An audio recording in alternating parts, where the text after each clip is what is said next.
it's Jen from Shabby Fabrics back with the Simply Sweet tutorial, and this time it's for the month of August. Sunflowers in the garden, the bees are flying around. I just thought this was a darling combination for that month of August, where the garden is absolutely in full bloom and the bees are everywhere. So I hope you're enjoying this series. We kicked it off with our project in February, and it's just zooming right along now with August. Kits still available, some in very limited quantities. I want to encourage you, it's so nice when you have that designated place where your mat goes. You can just switch that out every month. So be sure to pick up your kits. Prefuse laser cut.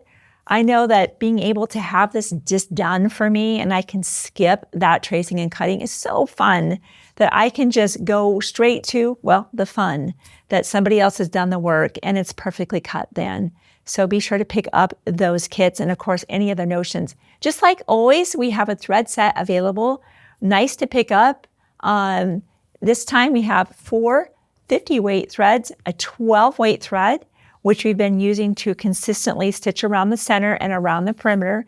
And on several of these, kind of do almost an embossing stitch, kind of an echo stitch. It just kind of helps it look quilted and kind of really finished.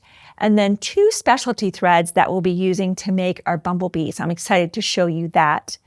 Just like we've been doing when you get your pattern inside your kit, as always, it's in 2 pieces and you'll tape those together and cut around the perimeter, not different. For this particular month, and I've given you 2 options, starting off in February where I showed you how to make that background. And then we offered you a second option with the June project because we were hearing from customers saying, hey, I'm having a difficult time stitching through all of this when I'm doing my embroidery. And in June, we gave you that option of how you can take a different approach where you're doing your hand embroidery off of the background, making it far simpler to go through, this density versus all of your 2 layers of that plus your fusible fleece. On this month, that's going to be important. So if you did not catch that video, go back to that June project where I showed you how to do that, and we'll definitely be taking that approach. Today, you can see I've obviously done the embroidery off of the background, and then once that's done, we'll be going back to the light box to, of course, do the applique of our sunflowers. So once you have your scallop background, yours, of course, will be needing to be traced. You'll bring this to the light box, grab a friction pen. The only thing you need to be tracing at this point is just the bumblebee trail, and that's just kind of that skip stitch, that running stitch, and then you'll do the outline for the bumblebees. That's all you'll be doing at this point. So I want to show you how we're going to be creating these bumblebees. They're really fun. They really have a really cool dimension. So we're getting ready for our hand embroidery. So I grab supplies whenever I know I'm working with specialty threads. Thread Magic, some of this beautiful, wonderful rayon thread has a bit of a mind of its own. You can see I also have it wrapped here because it doesn't have like the sulky ones, for example, where you can bring the end out and you're storing the extra thread in there and snapping it back in. We want to take good care of our thread, and that's why we're using the Hugo's Amazing Tape, which allows us to take the wrapper off and cut the amount that we need and then be able to put that back on. So I just want to mention that. I know in our sewing room, we had a bit of a mess until we discovered this amazing product. And it's not really tape in the sense that you can only use it once. You can use it over and over and over again. So 1 package is probably all that you need. Even me trying to put the wrapper back on, this product does have, as I said, kind of a mind of its own. In addition to keeping it nicely stored and wrapped, one of the things we've also found extremely helpful is the Thread Magic. This keeps that thread in check as much as you can keep rayon thread in check. And we like to run that through multiple times. It just helps tame that and help keep the thread doing what you want it to do versus it having its own idea. If this ever gets kind of looking pretty choppy, you can always scoop that out, reform that ball, and push it right back in. One pot of this, I call it, will last you a very long time and save you a lot of headaches. Definitely worth the advantage and the cost of having that product on hand for unruly threads. But they're worth it because they're so pretty. All right, the bumblebee. Step 1 is to back stitch the frame, the outline of our bumblebee body, and then we're going to fill in with satin stitches. We did just a little bit of that back in the month of April here, and that was for our butterfly body, where we outlined that in satin stitch. So this is a bit of a review where we will just start our back stitching. I've got my paper on, by the way, of my fusible background. I'm keeping this on just a little bit of stability, and we'll remove it later. We covered that option when we did, again, our June project. So we're just going to back stitch all the way around here to create the outline and fill in with some satin stitches. So I just wanted to let you know how we're getting to this. The bumblebee will develop in phases, okay? So the first thing, though, is to provide a beautiful base on which to do our beautiful Bullion stitches. And we're just going to keep back stitching all the way around. And then a reminder that the satin stitch is really just jumping from side to side, where you're trying to displace the stitches right next to each other, so you're not seeing any of the white background, just like we've done here. So I will go ahead and get that prepared because I want to spend our time on the Bullion stitches, as well as how Tammy did this really cool, bigger lazy daisy stitch and how it's very easily accomplished. So I'll get that stitched. I'll be right back. So our bumblebee body is satin stitched and ready to go. I have threaded an embellishing needle with a beautiful rayon. And just a reminder, that thread magic is a pretty important part of this. Never hurts to go through it again. Just to tame that thread, I use my clover needle threader. This is a thicker thread than the black, sometimes a little bit more challenging. All right, 3 lines of Bullion wraps, about here, mid, and there. Very cool stitch. Not one I've done much of in my sewing and hand embroidery life, but very cool when you're trying to get this effect. So you'll come up just on the outside of the satin stitch. Kind of find your sweet spot there. Go just a little bit more on the out. There we go. I like that. And we'll come across, we're trying to just go straight across. I'm going to keep that thread out of the way so you can see what I'm doing. So I'm going to come underneath and come up right next to where I initially started this stitch. All right, so now what we need to do, I'm going to keep my middle finger on the back of this so I can kind of keep pushing that needle outward, because we need to start wrapping either clockwise or counterclockwise. It doesn't matter, just be consistent. And I'm going to wrap around 7 times. Now, I might want to control those wraps with my thumb, but don't make them so tight because we will eventually pull the needle through all of those wraps.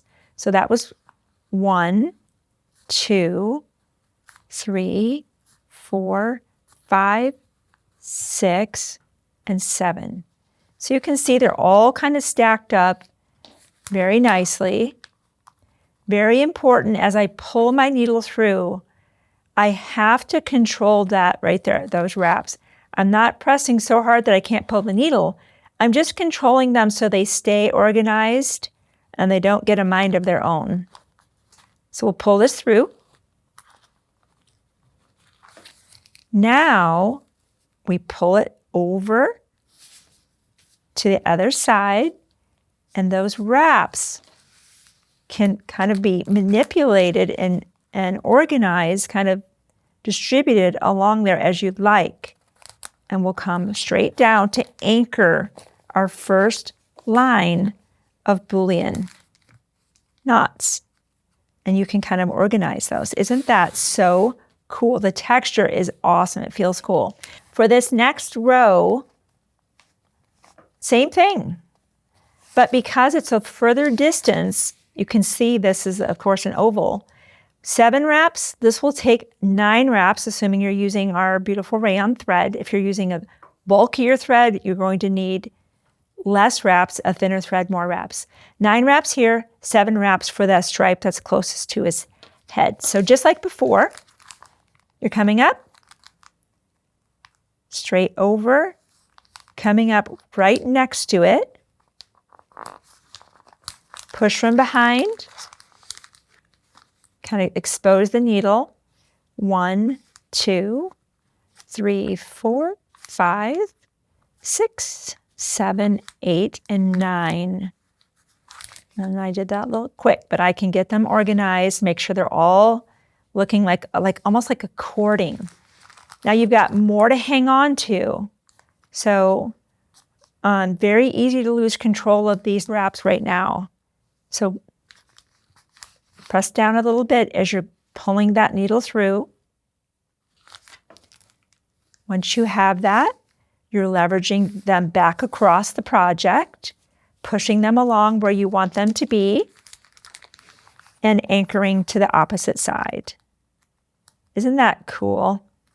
Again, a stitch I've used very, very little, but when it's the right stitch for the project, nothing else will do. Isn't that so fun? And you can, again, kind of manipulate that. Next row, again, 7 wraps, anchor to the other side. I mentioned that I wanted to show you how she was doing her wings. So I'm just going to skip that so we can jump ahead. I had thought initially of doing a back stitch, and Tammy had this really cool idea. It's like this big lazy daisy. So let me show you how this is going to work. Very, very cool. Come up here. We know that with a lazy daisy, we're normally coming back down where we came up. Not this time. We're coming up over here.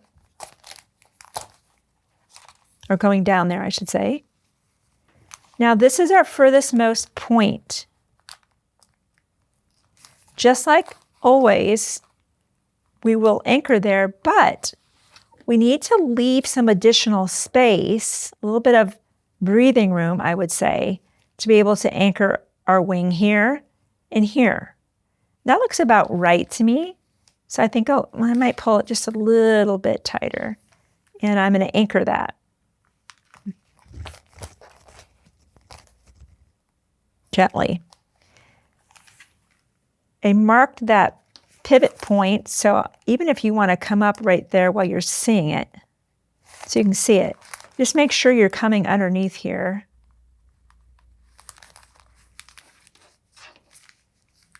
To anchor that to the side.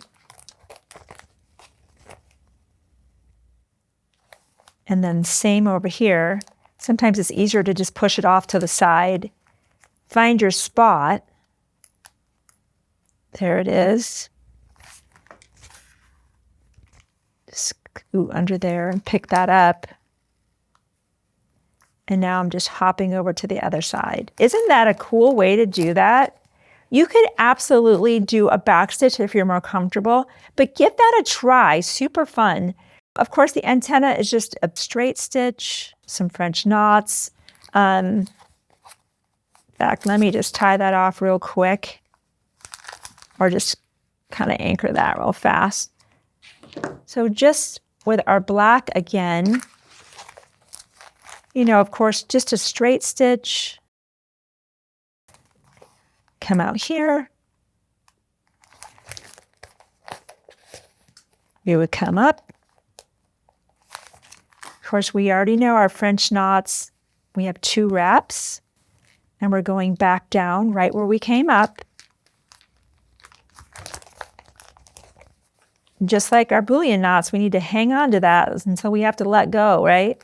And then we have our beautiful antenna. The running stitch, easy peasy, one of my absolute favorites. This can go very quickly if you use this concept of kind of rocking the needle down, bringing the needle up, rocking it down. You can actually do a long distance.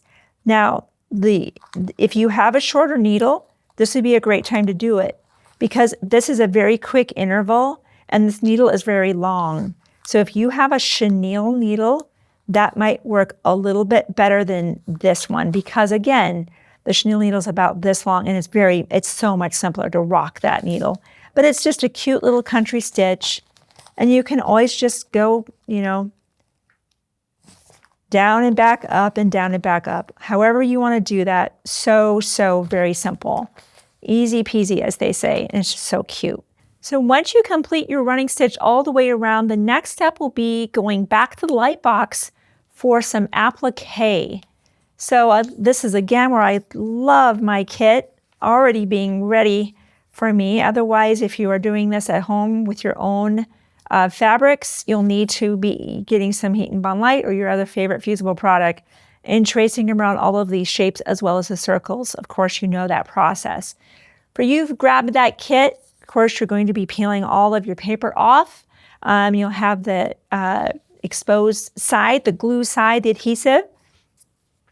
And you want to have your, of course, pressing mat nearby. You can either pre-assemble these units with their centers using the Applifuse mat. It's pretty no-brainer, right, where the center is going to go smack in the middle. Pretty straightforward. You might not even need the Applifuse mat for this month's project.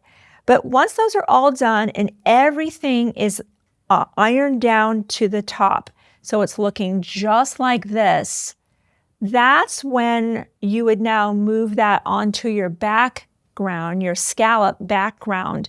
And one thing Tammy mentioned, I thought was a great pointer, is I would, of course, just grab my scallop background, my scallop center, just ironed everything down. But she noted that because of these Bullion stitches in particular having this beautiful kind of dimension, if you just use a traditional ironing board, this can get really flattened, or if you're even ironing them from the top, of course, they're going to be flattened with anything you do. So she mentioned putting all of the applique shapes, of course, down here. Let's pretend we have this. Let's pretend we'll just flip that over right there. That here, you could take this to your ironing, your wool pressing mat, and go ahead and press around the perimeter, avoiding the bees at this point. Then, when you know that center is down, scallop, flip it over on a wool pressing mat and actually press it from behind. That's one of my favorite things about wool pressing mats, is they have this give that allow the stitches to kind of sink into that and retain their kind of loftiness. And so when you turn your project back over, those stitches should not be flattened out as they would be if you're ironing that from the top. So a little bit of extra effort. You saw the Bullion stitch is a little bit more going on, but the dimension of this, and it feels so cool. I can't wait to do it on your own project and you can feel what I'm talking about. Hey, if you haven't hit the subscribe button, do that right now and hit the bell as well. That way, when new videos are coming out for this series, the foundation papers series, and so much more, you'll be the first to know. So I'll see you soon next month as we continue Simply Sweet Table Topper for September.